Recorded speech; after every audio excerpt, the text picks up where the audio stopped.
¿Qué tal? Muy buenas noches, yo soy Genaro Lozano, bienvenido a Punto y Contrapunto de lunes, muy buen inicio de semana. Desde Glasgow, los líderes del mundo se reúnen para hablar sobre el calentamiento global con incumplimiento en muchas de las metas fijadas, así como con la ironía de la petición del presidente de Estados Unidos de que el mundo deje de producir hidrocarburos cuando Estados Unidos está aumentando la producción de crudo. ¿Qué podemos esperar de la COP26? No fue el presidente López Obrador. ¿Cuáles son los acuerdos? Además, mientras que el presidente de México se ausentó de la cumbre medioambiental más importante del mundo, en su representación fue el canciller Marcelo Ebrard y habló sobre el programa Sembrando Vidas. Pero ¿cuáles otros temas medioambientales tiene México? ¿Qué está pasando con las leyes de economía circular y con la de uso de plásticos que está pendiente en el Senado? Además, el presidente López Obrador recientemente dijo que el feminismo y otros movimientos de lucha social como la defensa de los animales o incluso la defensa del medio ambiente son producto del neoliberalismo. Eso dijo el presidente. ¿Tiene razón? Veremos qué piensa la mesa. Ya empieza Punto y Contrapunto del lunes.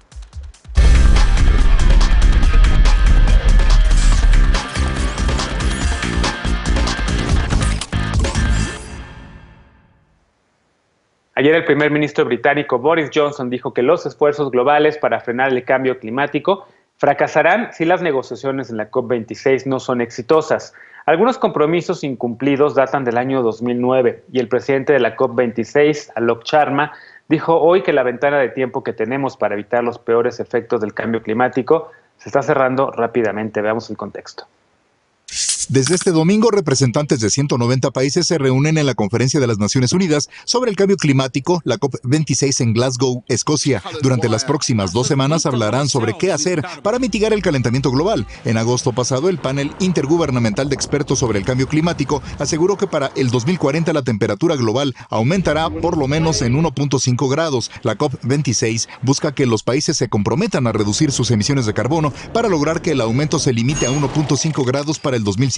Otros objetivos son el compromiso de frenar la deforestación, acelerar el cambio a vehículos eléctricos, invertir en energías renovables y acordar reglas para un nuevo mercado mundial de comercio de carbono. En la inauguración, el presidente de la COP26, Alok Sharma, afirmó que esta es la última mejor esperanza para mantener los 1.5 grados centígrados. El jueves pasado, Sharma calificó como decepcionante que los países desarrollados no hayan entregado los $100,000 millones por año a partir de 2020, entrega a la que se comprometieron en 2009. Según expertos, el cambio climático afecta más a los países con ingresos medios y bajos, aunque estas naciones son responsables solo del 14% de la contaminación. Ante esto, se espera que los países desarrollados definan los medios y los tiempos para transferir un mínimo de $500,000 millones a países en desarrollo en los próximos 5 años para mitigar los daños ocasionados por el cambio climático. Durante la cumbre de líderes del G20 realizada el fin de semana en Roma, Italia, México urgió a los dirigentes de las mayores economías del mundo a liberar esos fondos para combatir el cambio climático. Punto y contrapunto.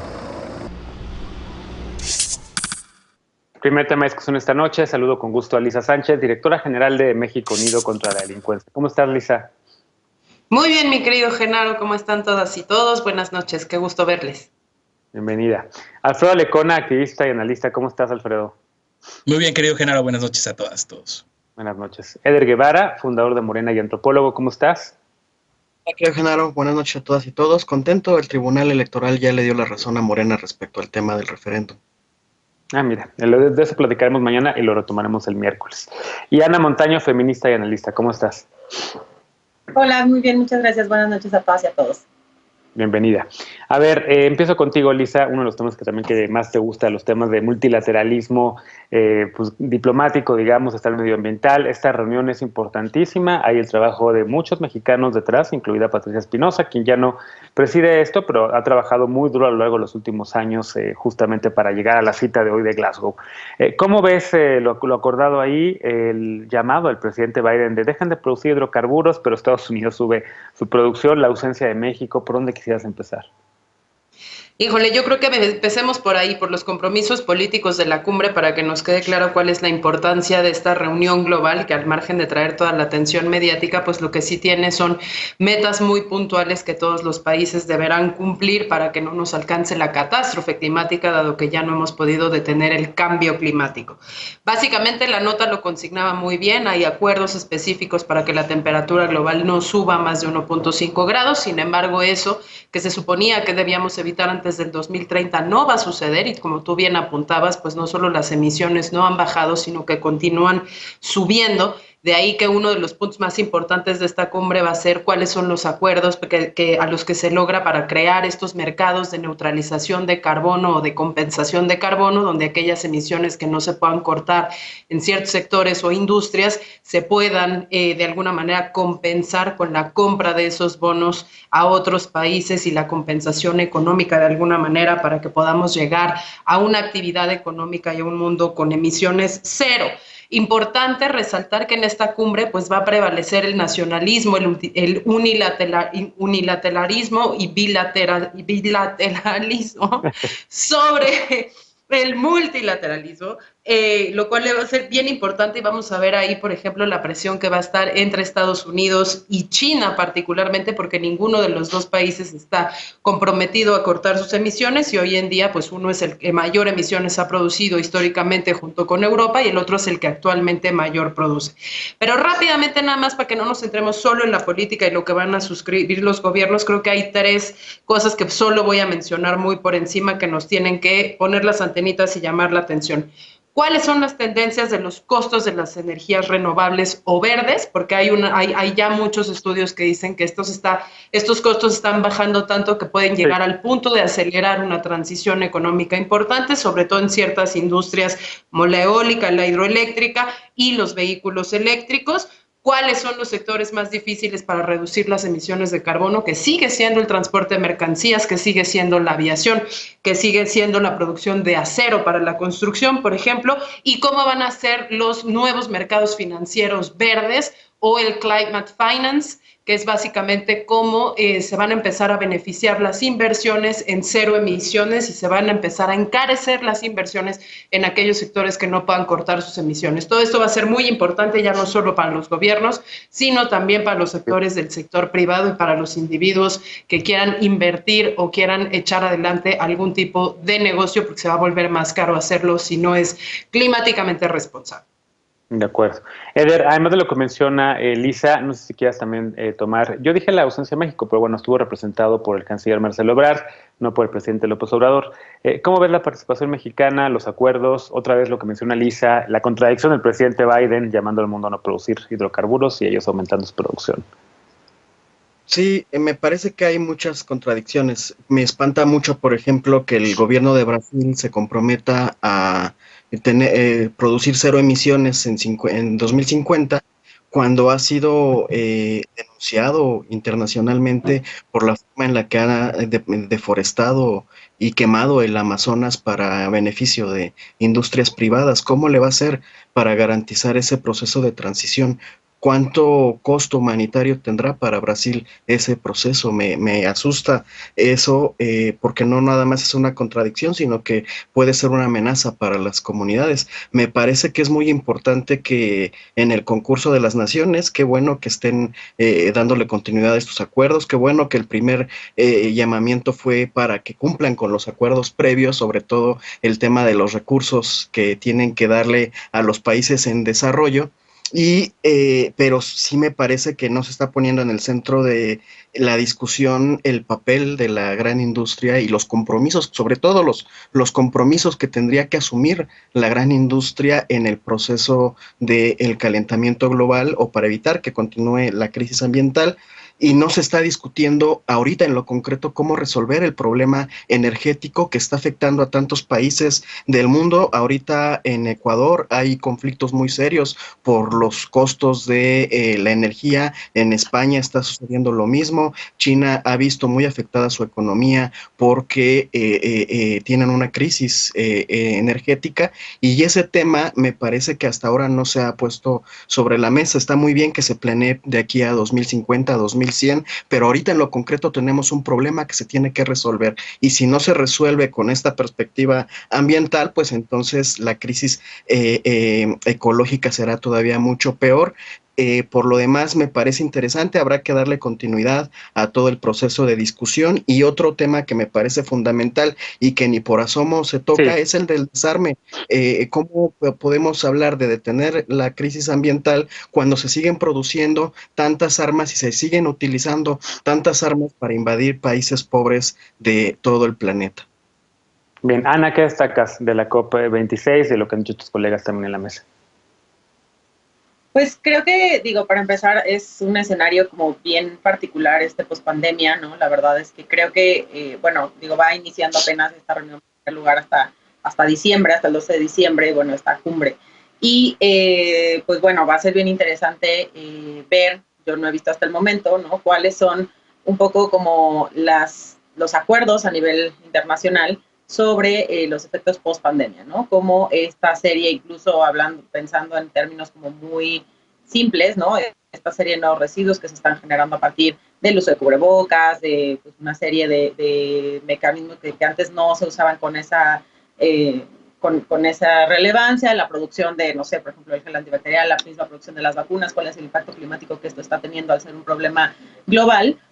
Porque en realidad, pues lo que vemos normalmente, desafortunadamente en este tipo de cumbres, pues son una serie de buenas declaraciones, de buenos deseos. Parece que esta vez, desde la cumbre pasada que se hizo en 2019, que tuvo en Madrid la sede, desde esa cumbre sí se puso sobre la mesa un poco ya cuáles son los mecanismos realmente como coercitivos que van a tener, ¿no? Pero sigue atorado este acuerdo en el artículo 6, que es precisamente el artículo que señala los bonos de carbono que ya comentaba Lisa, ¿no? Creo que una gran noticia es el hecho de la vuelta al Acuerdo de París por parte de Estados Unidos como uno de los principales emisores a nivel mundial, pero en esta parte de los bonos de carbono es donde siguen sin ponerse de acuerdo las potencias, y realmente el problema, creo, es que quienes están representando cada uno de los países, y estoy hablando de manera general, es a sus industrias, ¿no? No a su ciudadanía. Entonces creo que se tiene que cambiar completamente el discurso, darse cuenta que quienes están siendo afectados a esta población en aras de los intereses económicos, y pues que las posiciones de los países tienen que estar representando a sus ciudadanos, no a sus industrias y a sus empresas. Bien. Lecona, ¿qué destacas tú también de lo que vimos allá? También, insisto, la participación de México, además de lo que ya mencionaron los compañeros. Vamos a retomarlo también en el siguiente bloque, a la verdad de los pendientes que hay aquí en el Senado en materia medioambiental, pero pues uno de los temas que ya se presumió fue lo de Sembrando Vidas. Sí, creo que notable la ausencia dentro de lo que tendría que ser para los líderes del mundo el espacio más importante para debatir estos temas. Tampoco es que tengamos mucho que hablar, y de Sembrando Vida podríamos, como lo hemos hecho, hablar todo un segmento, pero a mí realmente lo que me emociona o lo que yo destacaría es este contraste de lo que se dice adentro y de ese activismo medioambientalista que están encabezando sobre todo las juventudes, ¿no?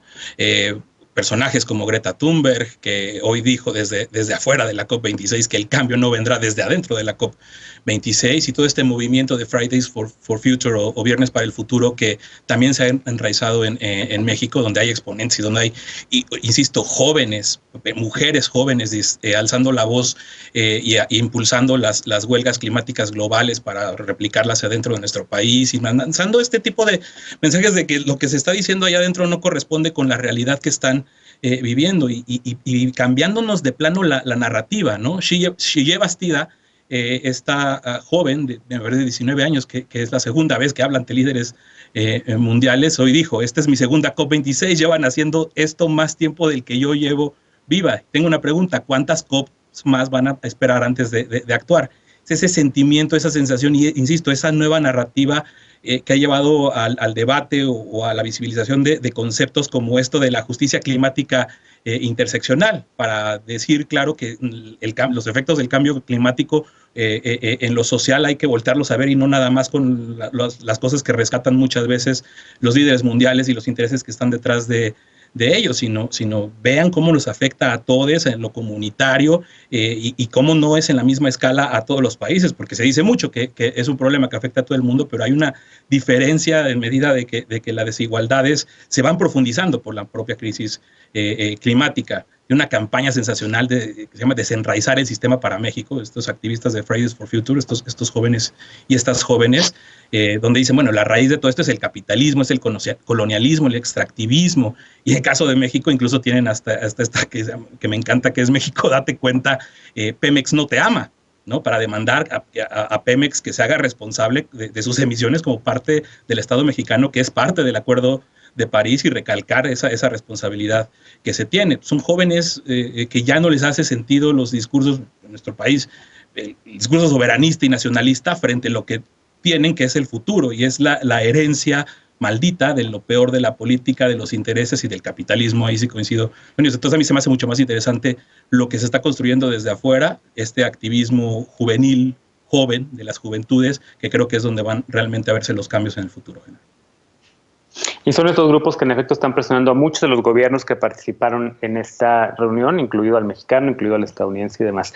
¿Algún comentario para cerrar? Me quedan todavía 4 minutotes. Adelante, Elisa. Simplemente decir que si bien es cierto que estamos inaugurando esta COP26 con metas no alcanzadas, con compromisos no cumplidos, con plazos retrasados por la pandemia y además con una pandemia que nos enseñó pues que eso de la solidaridad global no necesariamente existe y que cada uno vio por sí mismo en vez de ver por el bien global. Lo que es interesante de esta COP es que empieza a haber una presión muy fuerte por parte de la propia ciudadanía de los países más desarrollados con más emisiones, ¿no? Que están empezando a ver en su propio territorio los efectos de la emergencia climática y que ya están presionando para que sus propios gobiernos tengan responsabilidades un poco pues más